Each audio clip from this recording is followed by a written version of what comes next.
We made it to the new year, y'all, but is the UFC for 2026 going to be a repeat of 2025, or are we finally going to see new dominant faces for the future and beyond? But hey, it's your boy DHP, and y'all know the rest, man. And hey, we're going to kick things off with the champions. First video of 2026 is going to be my official early predictions video for the champions. And then, you know, going to start something new, because it's going to be, because I didn't do this last year, so we're going to do this right on YouTube for this year. Make a champion video prediction video early on, which will be today, and then towards the end of the year of 2026, like the last week of December, we're gonna come back to this video and see how, you know, everything stacked up. You know, who stayed as champ, you know, who lost a belt. Because really all we're gonna talk about is three things: who's the first one to lose a belt, which champion has the most to prove, and who stays as champ as the end of the year. So everything is gonna be combined together in this one champion prediction video. So first thing first, we gotta talk about which champion has the most to prove. So we got, out of the current champs right now, right? And honestly, yeah, we gonna start with this. We're gonna start with this because I don't want to jumble everything together and then, you know, my thoughts and opinions is all over the place. So the most improved, so we got Tom Aspinall, Alex Pereira, Khamzat, Islam, Ilya Topuria. We have featherweight Volk, Petrian, Joshua Van, Valentina, Amanda, and I said Amanda, Kayla Harrison, and Mackenzie Dern. So I think that's all. I got everybody right. So in my personal opinion, out of any champion right now who has the most to prove, I'm not gonna lie to y'all, and it's funny because I just made a video on it, and not to keep picking on him, but it's Tom Aspinall. It really is Tom Aspinall, just because of the fact, out of any champion right now. Now you can put a couple in there like Mackenzie Dern, because even though Mackenzie Dern, you know, she did good against Vanessa Genova, and I did feel like within that fight, the criticism I have of Mackenzie back then, she's now starting to check off those boxes of improvements, but it's still kind of like a stylistic matchup with me as far as like Mackenzie. So I don't think, and it might be credit to Mackenzie because I am a fan of Mackenzie and I see the flaws in her game. So her game is not polished enough just yet. Now she can be very dangerous if her shit is polished, but it's not. So you can put Mackenzie up there, and then Joshua Van, just because of the you know, just how the shit ended with Pantoja, him breaking his arm or a shoulder, whatever, or elbow. I guess you can say maybe that was a quote unquote fluke win, but the thing about Joshua Van, to go off on a little tangent or whatever, if you go back to my videos, I've been saying about Joshua Van, about this matchup with Pantoja. I felt like Joshua Van would have a harder matchup if he fought somebody like Brandon Moreno versus somebody like Pantoja. Pantoja is so aggressive, and the way Joshua Van's style is, it's like, now Joshua Van is pretty good, but it seemed like Joshua Van needs somebody to come at him. So if you have somebody, which honestly, I really think he might struggle with Tatsudo Tara as well, and Manel Cap, because they're not. We're gonna get to that like later in the weeks or whatever, when we start talking about the title fights, because I do want to start talking about like everybody's title fight, more like a prelude video. But Joshua Van excels when he fights somebody that's very aggressive and that's forward. He's not. I think he would struggle more with niggas who not that their striking is better than his, but it's more methodical and technical. Now Pantoja is not really as technical as you would think. He's like a Max Holloway type fighter, where he overwhelms you with, you know, his volume. And the way Pantoja is, which was why I gave Joshua Van a chance in that fight, because I felt like if Pantoja would be too aggressive like he normally is, Joshua Van may counter the shit out of him. Now it kind of actually went that way. But other than the injury, but I mean, what Joshua Van, like what y'all wanted Joshua Van to do? Like, he did what he was supposed to do. Pantoja was coming super aggressive, like I thought he would, and Joshua Van did what he did, and you know, now he's a champ. I mean, I can't really say, like, I don't even know how else to put it. You know, he did what he was supposed to do. It is what it is. So, off that long little tangent I just did, you can say Joshua Van just because how the Pantoja fight ended, but it's Tom Aspinall, just because of the fact that the whole Jon Jones situation happened, right? And it comes down to really, I get some of my Dr. Pepper. It really comes down to Tom Aspinall actually proving Jon Jones right about the whole situation.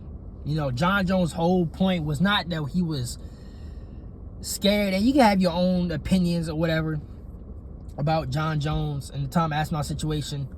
You can say he ducked Tom because he was scared or whatever. Jon Jones' whole point of Tom Aspinall was he's not really anybody, to keep it short and brief, he's not really anybody special that he faced before. Because me personally, I didn't always like Jon Jones, and some of my people in my inner circle, they know this. Like, it took me a little while to even start liking Jon Jones, like, for real, because obviously one of my favorites, Chuck Liddell and, you know, Jon Jones. Now Chuck Liddell kind of low-key started it, not even low-key, he high-key started it, but it was like, you know, Chuck Liddell is just Chuck Liddell. But from Chuck Liddell and the whole hypothetical Jon Jones matchups, and then, you know, me being an Alexander Gustafsson fan, you know, and then, you know, Jon Jones whooping on Gus. So, truth be told, Jon Jones, and even some of my the OG favorites I like Lyoto Machida and Rampage Jackson, Jon Jones was whooping up on them boys. He whooped up on all my favorites. So, if you take, you know, fanboyism or not, it took me a while, you know, to get, you know, to like Jon Jones. So I wasn't really a fan of Jon Jones at first, but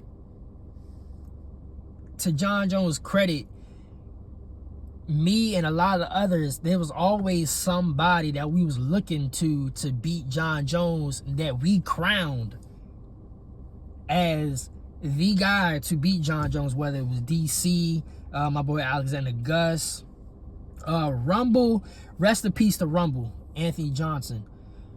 Unfortunately, we didn't get that matchup because Jon Jones' legal troubles, but we thought Rumble could beat him if that fight happened. Then Dom Reyes came about. Then Thiago Santos happened. And truth be told, you can arguably say if Thiago didn't fuck up his knee, he could have beat Jon Jones. But it is what it is. Jon Jones ended up beating him. But the whole main focal point was me and a lot of other fans thought there was a multitude of people who we crown, justifiable or not, to beat Jon Jones, and Jon Jones went out there and destroyed them. There was a couple fights where it was close, like the Dom Reyes fight, that was close. Thiago Santos fight, I mean, I guess you could say it was close, but you know, DC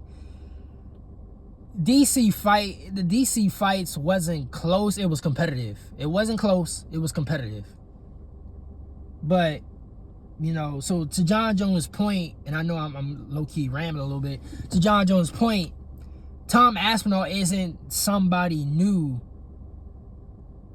to the stage, quote unquote, because Jon Jones been there, done that. So that was his whole point about Tom. So now we get to, so Jon Jones retires. So now we get to Ciryl Gane.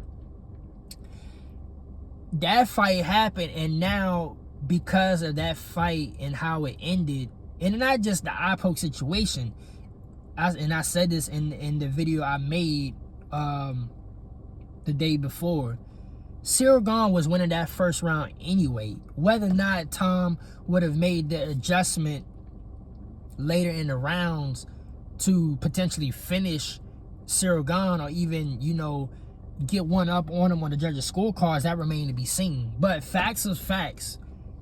Ciryl Gane was winning that first round. So it's basically like with the eye poke situation, not only the eye poke situation, but the fact that Ciryl Gane was competitive, and not only competitive, he was beating Tom Aspinall, whether or not it was just one round, right? That proved Jon Jones' point the whole time. And Tom is really, now, I personally still think Tom Aspinall is a beast, and if he could get through this Ciryl Gane situation, if he beats Ciryl Gane, my opinion will not, it still hasn't changed. He gets through Ciryl Gane, Tom Aspinall will dominate the heavyweight division, because there's really nobody else you can put to, unless it ain't going to happen. But if Francis Ngannou was able to come back, and this is just like put all the bullshit and the politics aside, if Francis was to come back, then maybe we're going to have a serious conversation about Tom dominating heavyweight, because really Francis is the only person to potentially knock Tom Aspinall out. Nobody in that heavyweight division can knock Tom out other than Francis Ngannou. But you take Francis Ngannou out, you take Jon Jones, Jon Jones out of the equation. Ciryl Gane, and I think I said before, just because he's a specialist, Jailton Almeida, you can potentially say him just because he's a jiu-jitsu specialist. But I think Tom would beat him, just because Jailton, he don't have great striking defense, and he's low-key slow. He's flat-footed. Ciryl Gane is really the only one, so it's really Ciryl Gane or bust. If he gets through Ciryl Gane, he's dominated the heavyweight division. But in the mix of that, right? Ciryl Gane being competitive, Tom ain't nobody special. So, what a long way of saying it, Tom, he has the most to prove out of any champion. And like I said, you can't say Joshua Van, but Joshua Van is young. Like him being Joshua Van being the second youngest to Jon Jones to ever win a UFC title, he can low-key lose the rematch to Pantoja, and he'll be fine, because he's only 23 years old. Like, I don't even think, even as good, and you know how fast Joshua Van got to the top, his game is definitely not polished. Imagine with Joshua Van, and now that he's champion, you know, he's gonna get the top echelon of matchups. So really, in the long run, win or lose his title defense, he's gonna be better off, because now he's accelerated. Not only has he improved this much from when he got knocked out by Charles Johnson up until now winning the title, he improved that much already. So now, let's just say he do lose his title defense against Manel Kape or Tatsuro Taira, or even, you know, I'm not even gonna say Pantoja, because I think Pantoja's gonna be out for majority of this year, 2026. Joshua Van is still young enough where he'll be give it like another 2 years, he's gonna be way better than what he is now, which is pretty scary. So only reason why I say you can say Joshua Van is because of how the Pantoja situation happened. But he's so young to the point where he don't need to prove himself. Not yet, because he's already made it. Tom Aspinall, yes, Tom Aspinall is young himself, but it's other variables around Tom Aspinall that's like, okay, you've been trying to get this Jon Jones fight for so long, and then you basically, I wouldn't say it's his fault or it's his influence, but basically his fan base and other MMA community members, they've been wired to put the pressure on Jon Jones, and now they feel some type of way about Jon for not taking the fight. And so you did all this to Jon Jones, right? Just for you to end up in a situation where you end up proving Jon right. And now the fight with Jon Jones is not really looked at as a huge money-making fight. Because honestly, and go back to, if you go on my Instagram, my other platform, I made a video about the most anticipated fights. I think I did make a similar video to this last year. The most anticipated fights for 2025, it was 3 fights. It was the Khamzat DDP. I mentioned Islam and Ilya, and this was way before. I think I did make a similar video because this was way before we found out that, you know, Islam was going to, you know, I think this was way before we found out that Ilya was going to fight Charlie Olives at International Fight Week. And then I said Jon Jones and Tom Aspinall. And this is way before we even got to a potential Jon Jones and Alex Pereira matchup. So Tom, realistically, just because of the variables, he has to beat Ciryl Gane. He has to beat Ciryl Gane. He has the most to prove, not only to me, but to the rest of the MMA community members. Because let's be honest, and I've seen the posts, I've seen everything. The way the MMA community switched off on Tom Aspinall is borderline on the same level. Now, some people are saying it's like the craziest switch up. I don't think so.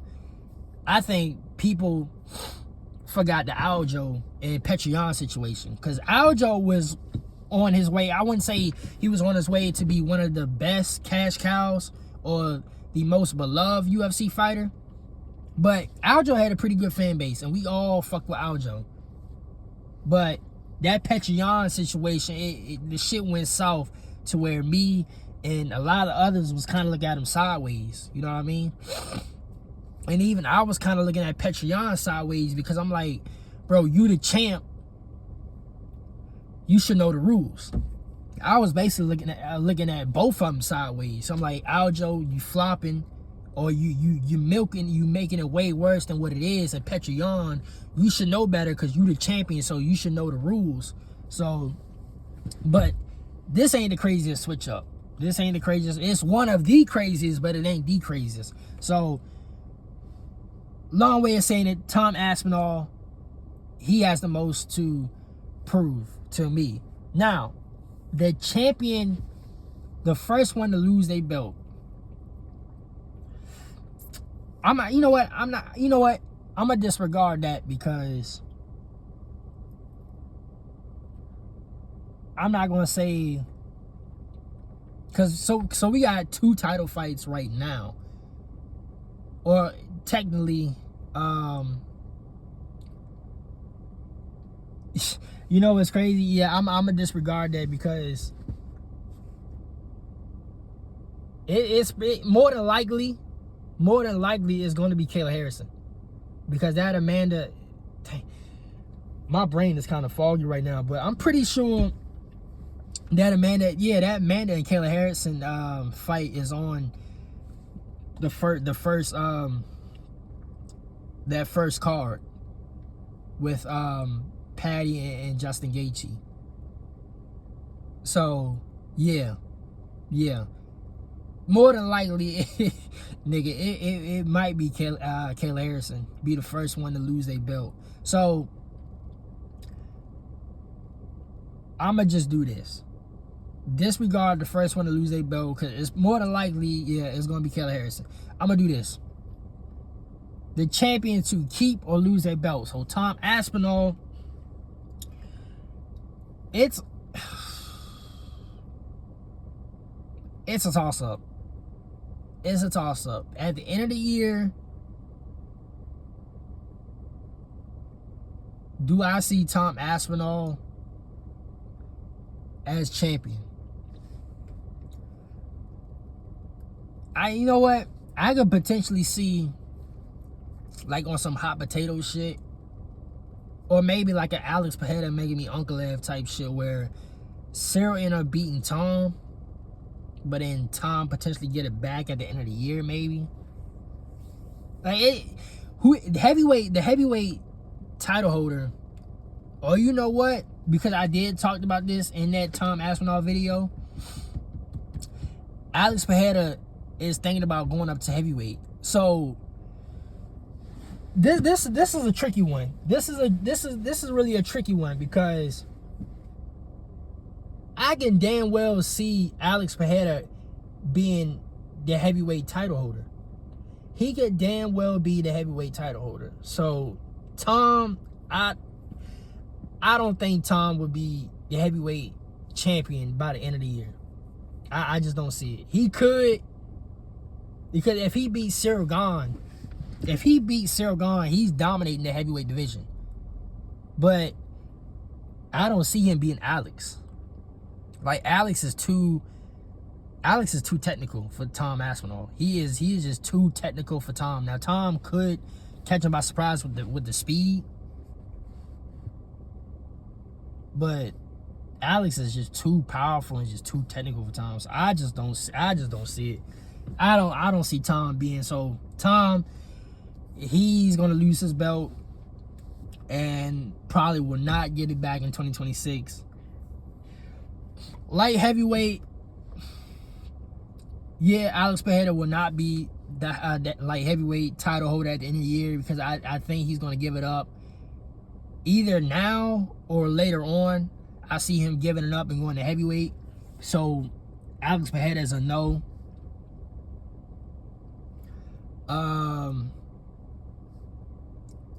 Khamzat,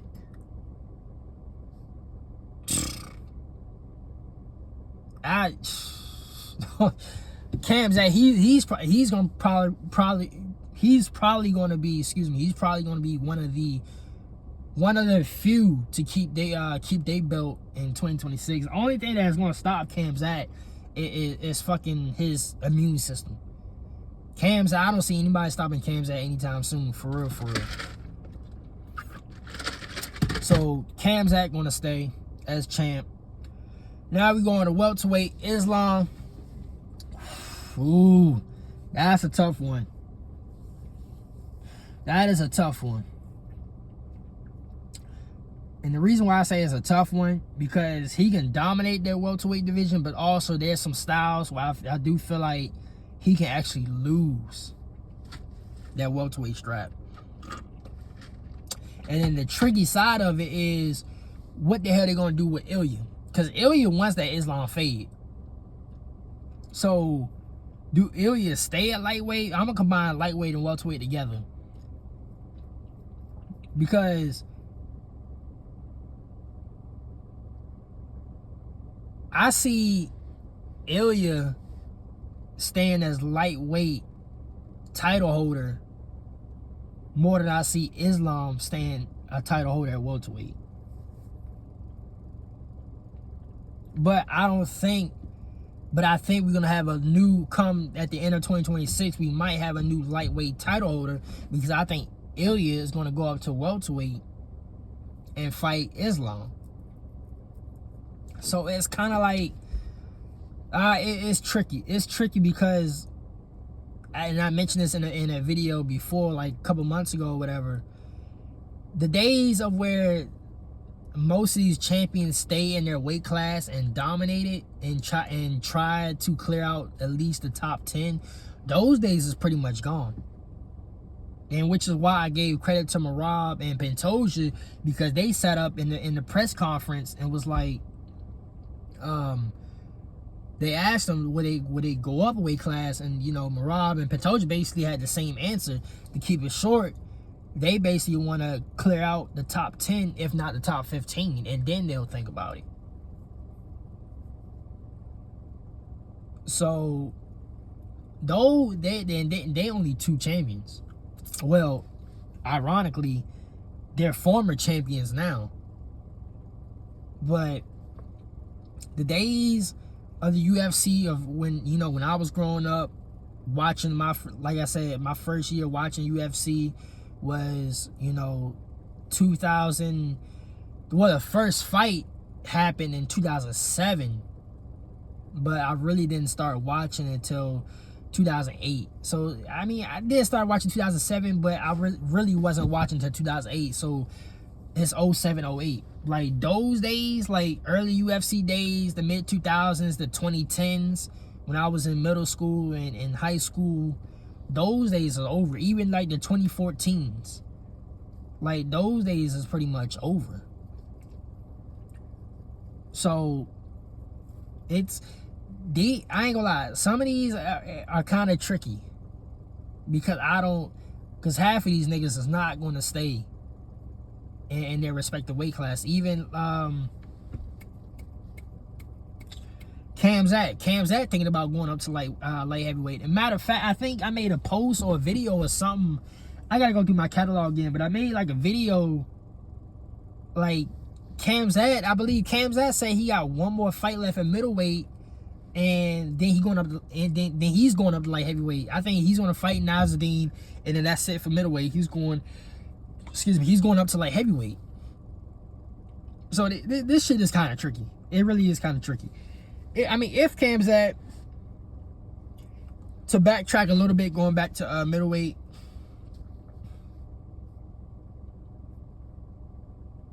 if Khamzat gonna do that, then yeah, middleweight gonna have a new champion by the end of the year. Light heavyweight gonna have a new champion by the end of the year, and heavyweight gonna have a new champion by the end of the year. You know what? Now I'm thinking about it, I think majority of these weight classes is gonna have a new champion, depending on. And it's funny. It's funny that I said that the days of the champions staying in 8 weight classes and trying to clear out the top 10, top 15 are over. It might be right, because everybody is trying to move up, and everybody trying to get a title and then defend it like 1 or 2 times, and then they trying to go up and down. So, you know what? I'm gonna just go on record. Heavyweight gonna have a new title holder by the end of the year. Light heavyweight gonna have a new title holder by the end of the year. Middleweight gonna have a new title holder by the end of the year. Welterweight is a possibility.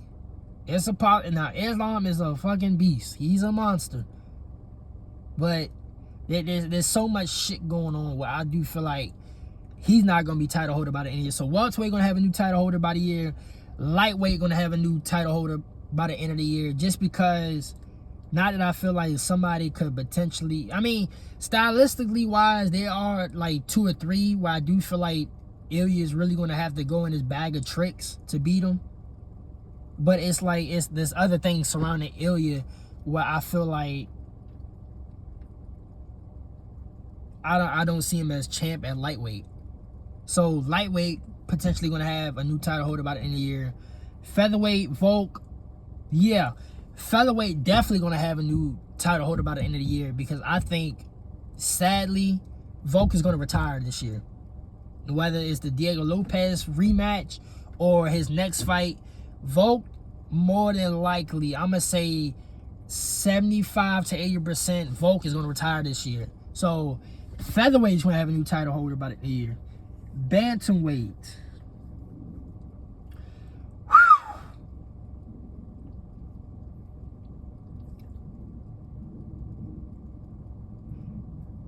Petr Yan and oof.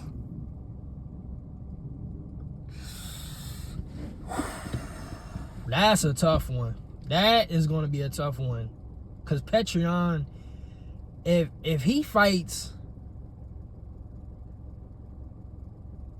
the way he fought Merab, with just so poetic justice of how you adjust your game plan and get better from the first fight, then Petrion is about to go on a second run, on a good second run from the Aljo incident. But there's a couple matches where I see Petrion losing.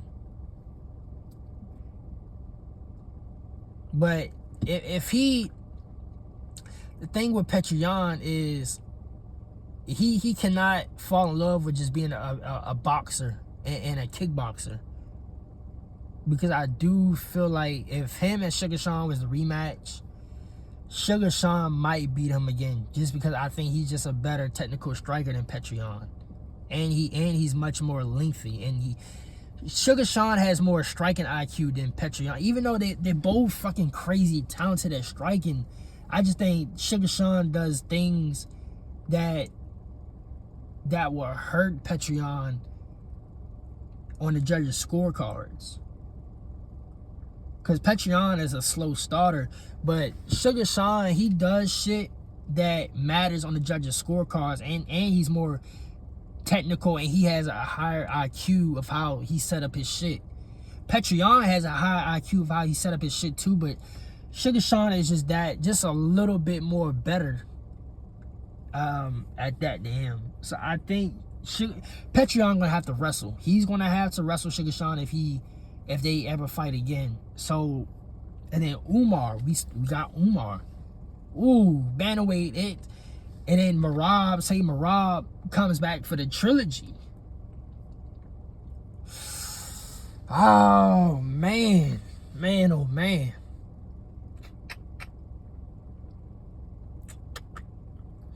You know what? Just throw it out there. Bantamweight's gonna have a new title holder. I fuck with Petrion, but I just don't see it. I just don't see it. Now, I could be wrong. Like I said, we're gonna come back towards the end of the year and see how this shit is, but I just don't see it. Flyweight, oof. Joshua Van might be the only one that as far as the males, the males, Joshua Van might be the only one to keep his belt. Cause him, and I just went on a huge little tangent or whatever about him in the beginning of the video. But Joshua Van, for him to be this good already, and the improvements he made since the Charles Johnson knockout, I feel like each fight and each time he gets back in the gym, he gets better and better and better. It basically is almost kind of like the John Jones situation, where we knew John Jones was going to be a champ, but we didn't know he was going to be this. So Joshua Van, not to say Joshua Van is going to be, top 2 or top 3, but Joshua Van could have a good lengthy title run at flyweight, become one of the most dominant flyweight champions of all time with DJ and Pantoja. So I'm gonna go on a limb and say Joshua Van, even though I like Tatsuto Tara more than Joshua Van. And I feel like Tatsuto Tara is kind of like the one, just because he has everything together with the striking and the ground game, and he has great jiu-jitsu. I feel like Tatsuto Tara would be more suited for a dominant run, but you never know with Joshua Van, because he's already gotten the belt this fast and he's still improving. So and that could be alarming for everybody else. So I'm gonna say Joshua Van as the one that's gonna keep his belt at 2026. The ladies. Valentina's gonna stay champ until she retire, and I don't see her retiring at this year. She might, But Valentina, she keeping her belt. Kayla Harrison is going to lose her belt. Matter of fact, she's going to be the first one to lose her belt. And Mackenzie Dern, she's going to lose her belt. So really, realistically, Lord geez, I feel like everybody but Joshua Van and Valentina is going to lose their belts. Because there's, in conclusion, there's so much shit. And it's not just the fact that now some weight classes, they're all stylistic matchups where I do feel like, okay, he's finally going to lose this fight and give up the belt to him. But in today's UFC, there's a lot of other variables where I'm like, I just don't see it. I just don't see anybody holding down their titles respectively, you know, like how it used to be. Merab and Pantoja is like, now they're former champs, but in a retrospect, Merab and Pantoja has been the only two outliers where I feel like they don't want to go nowhere. They want to stay in their weight class and dominate it as long as they can. Everybody else, they just want to go up and down, up and down, up and down. So it's kind of hard to say anybody can. Well, I do feel like, okay, so say like, I do feel like there are some niggas in these weight classes that want to stay in a weight class, like Nasruddin Imavov, somebody like Caio Borralho, Fluffy. I do feel like they are the type of niggas that, you know, if they became champion and a dominant champion, they're the type of people to stay in the middleweight and try to dominate that weight class as long as they can. But it's so far in between. I think there's, like I said, there's a lot of other shit going on in the UFC today where I just don't see anybody holding their title for more than 2 years, honestly. But anyway, this is my official champions prediction video, first video of the year, and many more. So yeah, until my next video, because we got a lot of other shit to discuss. Holla at y'all niggas later, man.